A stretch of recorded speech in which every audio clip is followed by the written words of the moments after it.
$75,000 of an approval by using this exact strategy. Listen to this. Imagine turning a bad credit situation into $75,000 of a Chase Inc. approval in just a few months. And I already know what you're thinking. I already know it sounds impossible, right? Well, I'm here to tell you it's clearly not, because you've seen it. Because I'm going to walk you through right now exactly how my client was able to do this step by step. So we're going to start with the credit repair side and then go all the way to the Chase Inc. funding side. So if that's something that interests you, then what I want you to do is go grab your pen and paper. And without further ado, let's dive in. All right, ladies and gentlemen. So the first thing I just want to do is give a big shout out to my client, Chadrick. Thank you for allowing me to use your testimonial for a video. This is really going to help somebody. But, the first thing that we did with him is work on the surface, or the foundation, which is his credit. So we started with credit repair to get him in a good shape. Now, I'm going to be honest with you. This was not an 800 credit score, walk through the door type of thing. He had a real business, a bookkeeping business, and he was trying to scale it, but he could not get the funding because his personal credit kept holding him back, and he didn't understand that. So we went to work. Every single derogatory item on his report had to go. We're talking about late payments, charge-offs, collection, inquiries, anything negative on his report. So we worked to actually get that off. We restructured his debt to income ratio, and trust me, that's just as important as well. Okay, that is very, very important, especially when you want to try to get any type of capital. We strengthened the positive side of his profile because it wasn't just about removing the bad debt or anything like that. It's about building what needs to be good. Okay, and here's where it landed before we applied for anything. A 722 across the board. That's where we got to. All three bureaus, right around that 722. Clean, strong, and now he was ready. Now, hear me out. I just want to say this. Yes, the credit repair process was a roller coaster. It wasn't just a one size fits all. It wasn't just we removed everything in 2 days and that was it. No, there were some things that we really had to plan. There were some things that we really had to get off his report and fight back with these banks and these lenders to make sure that they took the things off his account. But he's steadfast, he stayed consistent, and now he's in a position where now he can go apply with Chase, Wells Fargo, Bank of America, the credit union in his backyard. And this is the same thing for you. See what I'm saying?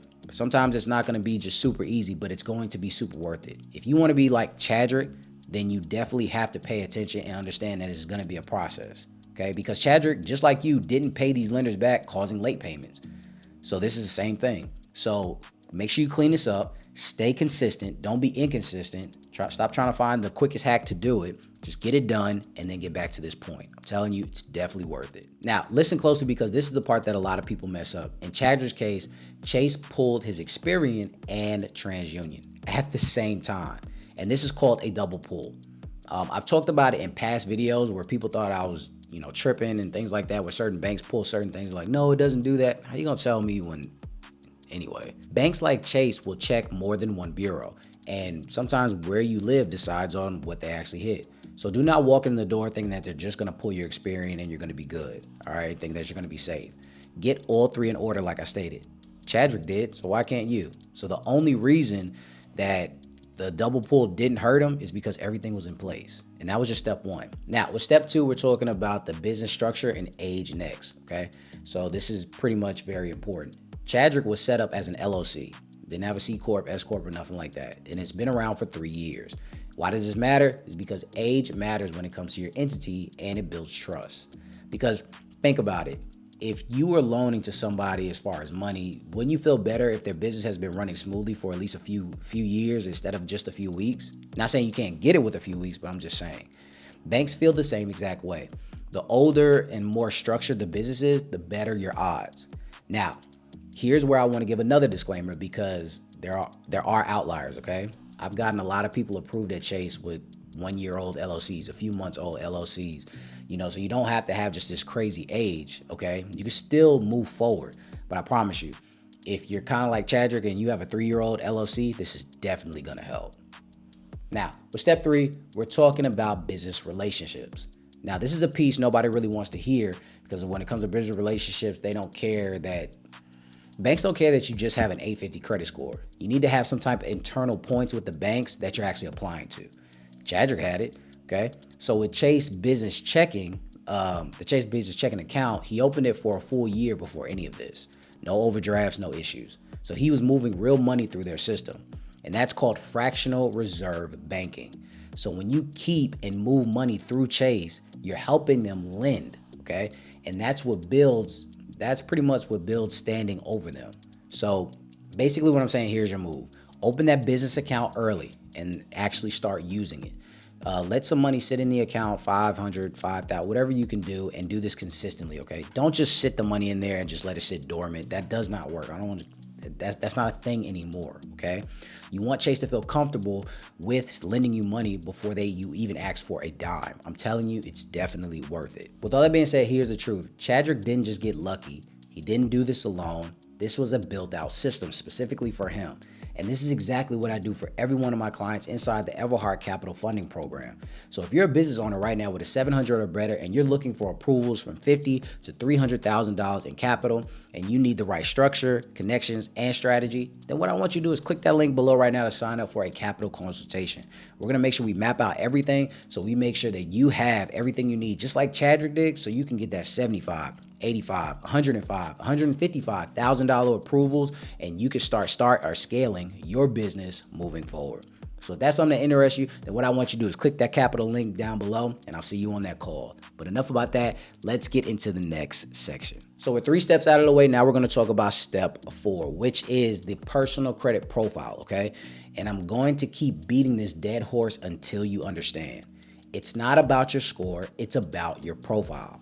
Okay, so let me get into this Chadrick's profile so you can at least make sure that you stack up against it.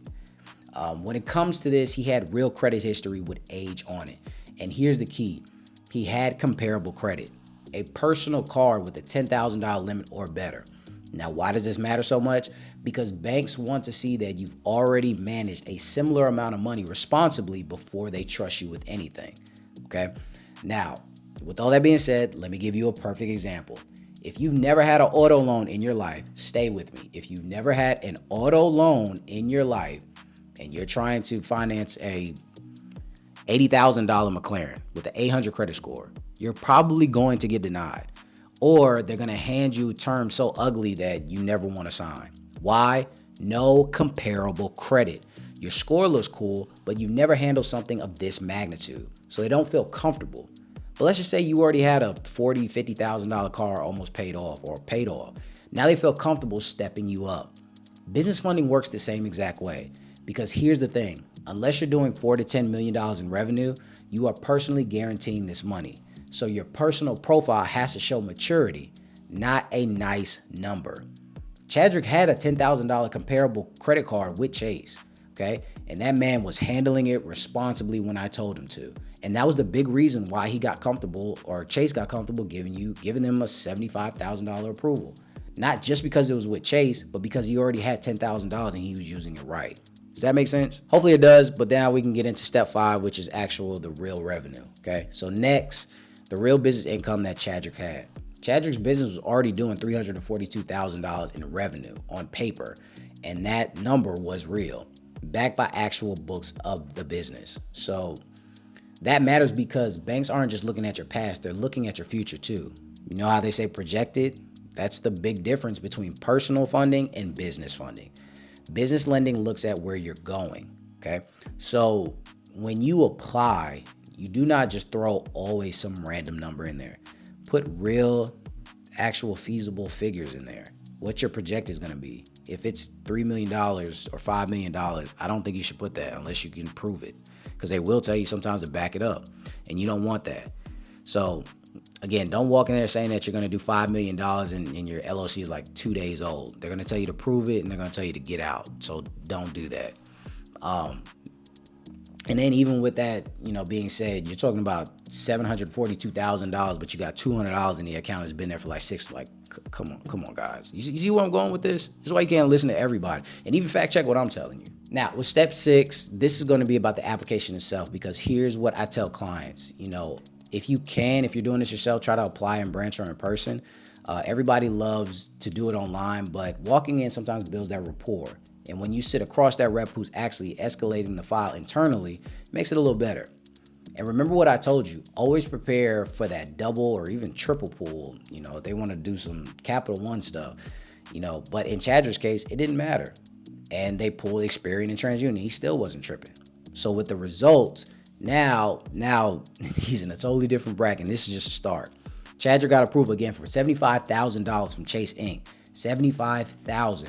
And he's never been approved for anything close to that ever in his life, even with $300-something coming into his business. All right. And we're not even done. The $75,000 is beautiful, but it's just round one, because this is just the first card that hits the mail. The next thing we're going to do is we're going to stack this with other business credit cards and other business loans if we can for the next round. So this man is literally on the path to total funding of 6 figures or better. And we're just getting started, ladies and gents.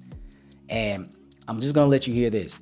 It's not about some secret hack. It's not incognito mode. It's not turning your Wi-Fi off and back on at midnight and all this other time, get all these credit. It's not about that. It's about having the right steps, the right flows, and the right strategy. So when you walk in, everything is already handed to you because you're actually profound and you're actually on paper looking really, really well. So this is what you actually need. You don't want to trigger any red flags. Do this correctly and you won't have any issues moving forward. Now, I want to talk to 2 separate groups. If you're a business owner right now and you want a $75,000 approval, but you can't because you have late payments, charge-offs, collections, you name it, then what I want you to do is click that link below to sign up for a credit repair consultation. We're actually going to map everything out, figure out what's going on, remove those negatives so you can move to the side of business capital. You can't do it without actually cleaning your credit. So let's clean that. It doesn't matter how many times you've been through it.